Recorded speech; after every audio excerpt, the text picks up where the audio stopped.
Hi, I'm Patrick Peltier, and this is the ninth chapter of The Witches, The Recipe.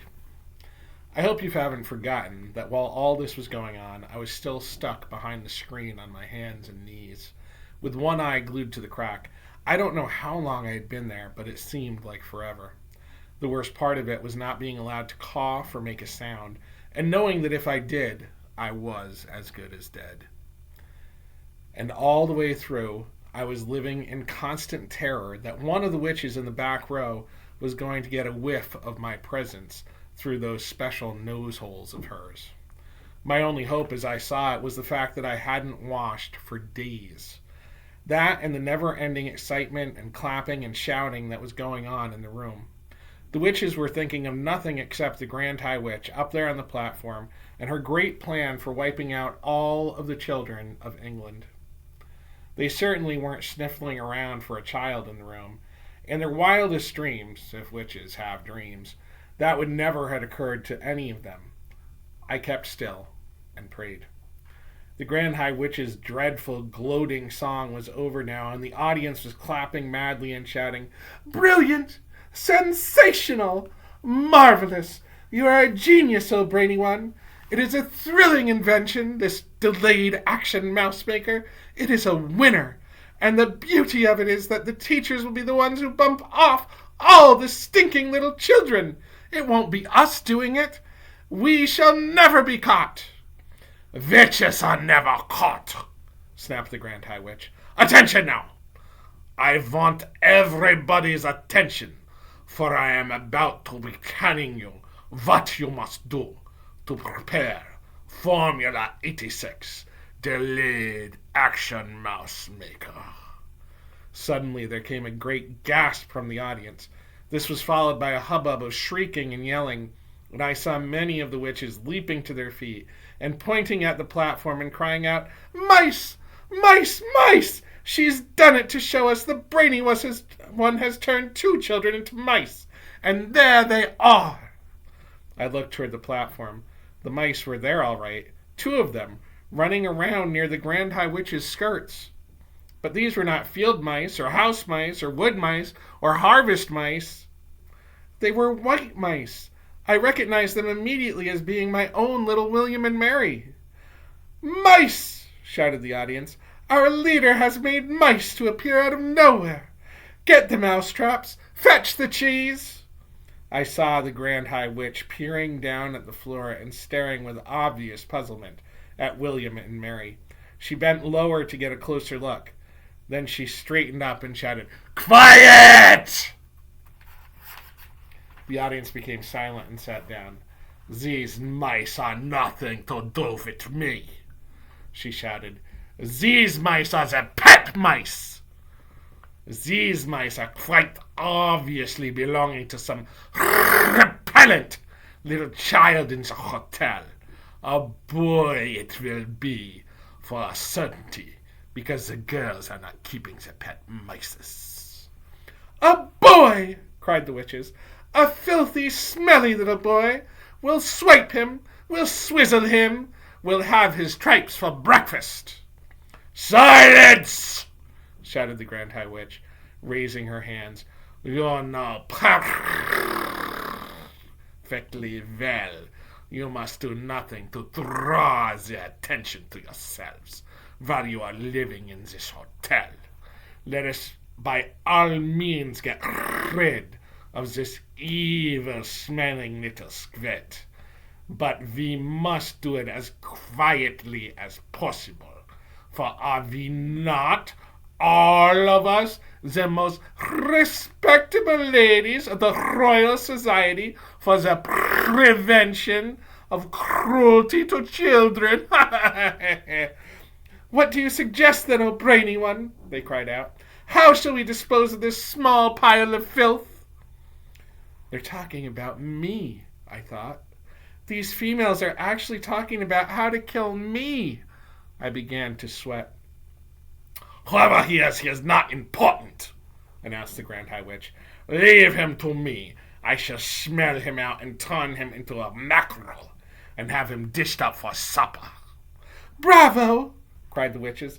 "Cut off his head and chop off his tail and fry him in hot butter." You can imagine that none of this was making me feel very comfortable. William and Mary were still running around on the platform, and I saw the Grand High Witch aim a swift running kick at William. She caught him right on the point of her toe and sent him flying. She did the same to Mary. Her aim was extraordinary. She could have made a great football player. Both mice crashed against the wall, and for a few moments they lay stunned. Then they got to their feet and scampered away. "Attention again!" the Grand High Witch was shouting. "I will now give you the recipe for concocting Formula 86 Delayed Action Mouse Maker. Get out pencils and your paper." Handbags were opened all over the room and notebooks were fished out. "Give us the recipe, oh brainy one!" cried the audience impatiently. "Tell us the secret." "First," said the Grand High Witch, "I had to find something that would cause the children to become very small very quickly." "And what was that?" cried the audience. "That part was simple," said the Grand High Witch. "All you have to do if you are wishing to make a child very small is to look at him through the wrong end of the telescope." "She's a wonder!" cried the audience. "Who else would have thought of a thing like that?" "So, you take the wrong end of the telescope," continued the Grand High Witch, "and you boil it until it gets soft." "How long does that take?" they asked her. 21 hours of boiling," answered the Grand High Witch. "And while this is going on, you take exactly 45 brown mice, and you chop off their tails with the carving knife, and you fry the tails in the hair oil until they are nice and crisp." "What do we do with all those mice who have had their tails chopped off?" asked the audience. "You simmer them in frog juice for 1 hour, came the answer. "But listen to me. So far I have only given you the easy part of the recipe. The really difficult problem is to put in something that will have a genuine delayed action result. Something that can be eaten by the children on a certain day, but which will not start working on them until 9 o'clock the next morning when they arrive at the school." "What did you come up with, oh brainy one?" they called out. "Tell us the great secret." "The secret," announced the Grand High Witch triumphantly, "is the alarm clock." "An alarm clock!" they cried. "It's a stroke of genius." "Of course it is," said the Grand High Witch. "You can set a 24-hour alarm clock today, and at exactly 9 o'clock tomorrow, it will go off." "But we'll need 5 million alarm clocks," cried the audience. "We will need one for each child." "Idiots!" shouted the Grand High Witch. "If you are wanting a steak, you do not cook the whole cow. It is the same with the alarm clocks. 1 clock will make enough for 1,000 children. Here is what you do. You set your alarm clock to go off at 9 o'clock tomorrow morning. Then you roast it in the oven until it is crisp and tender. Are you writing this down?" "We are, your grandness, we are," they cried. "Next," said the Grand High Witch, "you take your boiled telescope and your fried mouse's tails, and you cooked mice, and your roasted alarm clock, and all together you put them in the mixer. Then you mix them at full speed. This will give you a nice, thick paste. While the mixer is still mixing, you must add to it the yolk of 1 Gruntel's egg." "A Gruntel's egg!" cried the audience. "We shall do that." Underneath all the clamor that was going on, I heard one witch in the back row saying to her neighbor, "I'm getting a bit old to go birds nesting. Those ruddy Gruntels always nest up very high."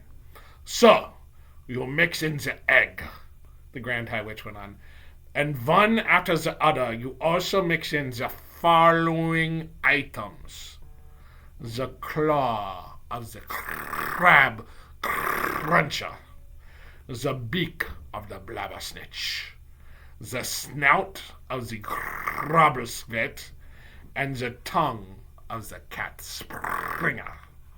I trust you are not having trouble finding those. Not at all, they cried out. We will spear the Blabbersnitch, and trap the Crab Cruncher, and shoot the Grobblesquit, and catch the cat Springer in his burrow. Excellent, said the Grand High Witch.